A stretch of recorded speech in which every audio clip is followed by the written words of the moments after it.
Welcome back. I'm here with Tessie Amaranto of the American Red Cross. Tess, why don't you go ahead and introduce yourself? Tell us a little bit about your position with the Red Cross. Sure. As you said, my name is Tessie Amaranto. I am the Executive Director for the Chestnut Ridge chapter of the American Red Cross, which includes Fayette County. We've been a chapter for well over 100 years. There's been some transitions in names, but I am fortunate enough to be able to work in 4 counties: Westmoreland, Armstrong, Indiana, and Fayette. I've actually been with the Red Cross for 17 years now. Wow. Kind of worked my way up through the ranks in many different positions, so I've had to kind of dabble in just about everything, but I think this role is my favorite because I get to so much just talk to our community members and find out what they need and make sure the services we're providing are adequate, and it's really fun actually to kind of be just seeing all the amazing volunteers we have in action. Oh my goodness. Well, the American Red Cross has a lot of history behind it. Can you tell us a little bit about that on even a national scale? Sure. You know, our mission, of course, is to alleviate human suffering in the face of emergencies, so that is what we're primarily known for. If anybody has watched the news right now, we know with the wildfires going on and the constant influx of storms to the Gulf Coast, you know, that's what we do on a national level, and kind of everybody knows that we're out there giving people shelter, food, hope, helping them restore their lives and get back to normal. Locally, though, our biggest challenge is family home fires. Oh, wow. And Fayette County actually is the most out of our 4 counties, has the most fires, unfortunately. Wow. You know, we base that a lot on the housing stock because it's an older, and we find a lot of families are, you know, family units have changed, and we're finding a lot more people living in one home. Last year we had about 169 people that we helped. This year we are already 4 months in and well over halfway there, so we're anticipating with fire season coming that it will be a tough year, but no matter what, we'll be here to help those people who need us. Additionally, of course, you also probably know us as blood. You know, we are the top provider of blood and blood products to the hospitals across the United States. We do work with Uniontown Hospital here in town. So that is probably, most people know the Red Cross from either disasters or blood. So, you know, we have some other programs that we do. We work with our military, our families overseas. We also do health and safety training to make sure people are trained to save lives. And we also work with the international services, measles vaccines.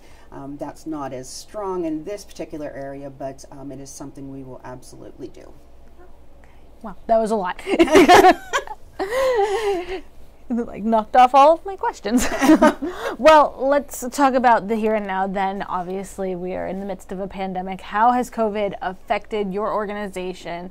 How you're operating, how you're funded, anything like that? Of course, COVID did not stop our mission.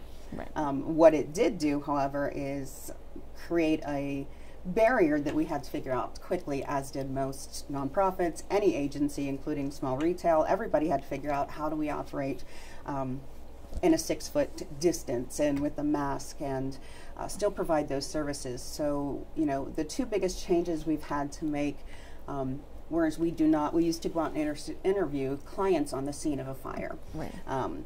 But because of COVID, most of the time we found that those affected didn't want us there because obviously they're equally concerned about the pandemic. So we just adjusted. We do a lot of phone interviews, but we still provide the exact same service. We still do come out and give them a hygiene kit and a blanket and make sure they have all those supplies, which just we've had to kind of shift how we do it.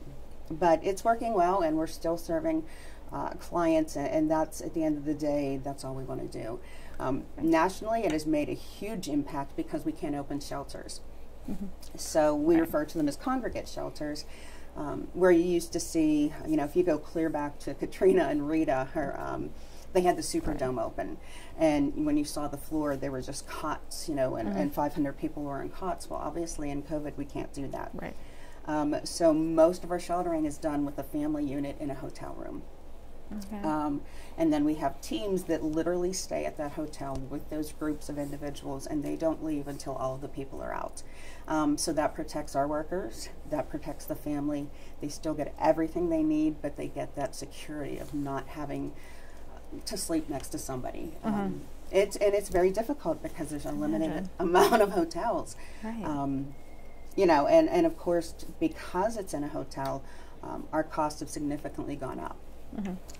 So we're spending more on disasters than we ever have, but we just continue to be fortunate the American public and so many corporations stand behind us. So, you know, we're still fundraising. Everything is exactly the same. It's just we really have had to work the same as everybody and figure out how we meet their needs and not, you know, get too close and all of that. How has fundraising, has funding, anything like that been affected throughout COVID? We have seen a drop in fundraising. You know, so many individuals, unfortunately, were laid off or unemployed for that short period of time, or some permanently lost their positions. So we have found that even some of the corporate sponsors are a little more restrained because they don't know what's going to happen. So they want to support, and they may support on a smaller scale. So we are coming up with different ways and new ways and trying to really just tell our story, tell the mission story, and just let people know that we're still here and we still need that funding. So it has been a little more difficult, and unfortunately, or fortunately, the media has just been so busy with COVID and just so many things. Our focus as humans is just drawn to a million different things, so we find that many of the disasters, such as even Hurricane Laura, did not receive the press of a Hurricane Harvey. So unfortunately, it makes it harder for us to talk about it because you don't see it in the news, so you're just like, everybody went home, they're all fine.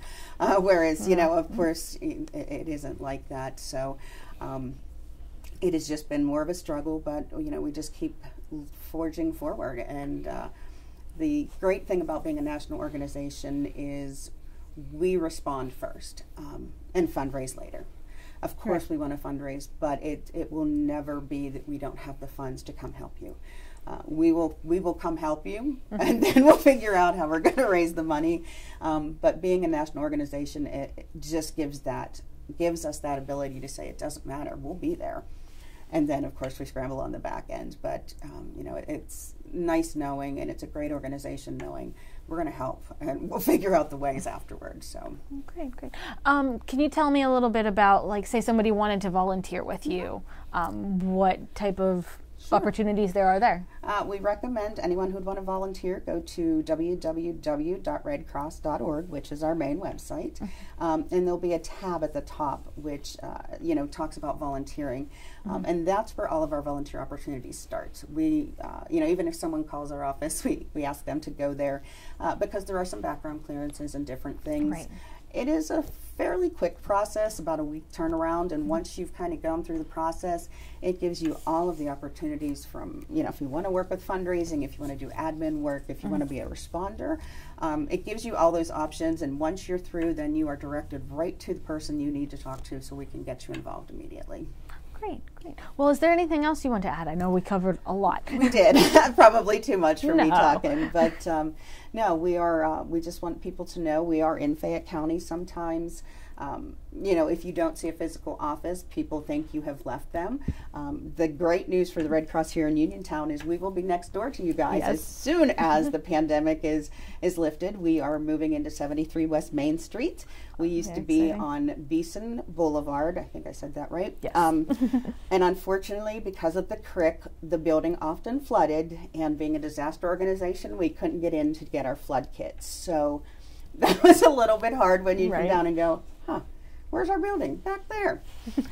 So we're in a much better place. We're so excited to be your new neighbors, and as soon as everything kind of gets going, we plan on having staff here, and it gives volunteers a place to come in and work and do training, have some meetings. So we are super excited to be in this space, and we hope, fingers crossed, as soon as somewhat return to whatever this normal looks like, to have sort of an open house and invite folks in, give them an opportunity to talk to our volunteers. And you know, our volunteers have done amazing things. I watch them in awe. I don't know how people, you know, they give and they give and they give.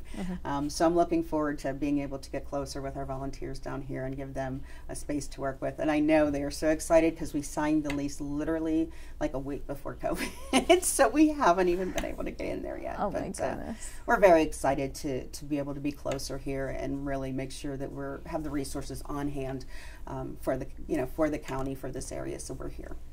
Right, well, great. Well, we're excited to have you as well. Thank you. So, just to wrap everything up, how can people get a hold of you, either if they need services, want to volunteer, anything like that? Absolutely. You can call our main office, which is 724-834-6510.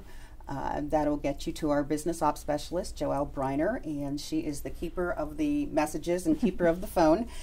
So she makes sure that everybody gets directly to who they need to speak to, rather than trying to give out 10 or 12 different cell phone numbers. So if they call that number, if they need help volunteering, if you get stuck on the website, if you would like to donate, even, you know, to donate blood, or you have a question about sponsoring a blood drive, that's the best place to start, because she'll direct you to the right person. Great. Well, thank you so much for coming in here today, Thank you so much for having me. It was a pleasure.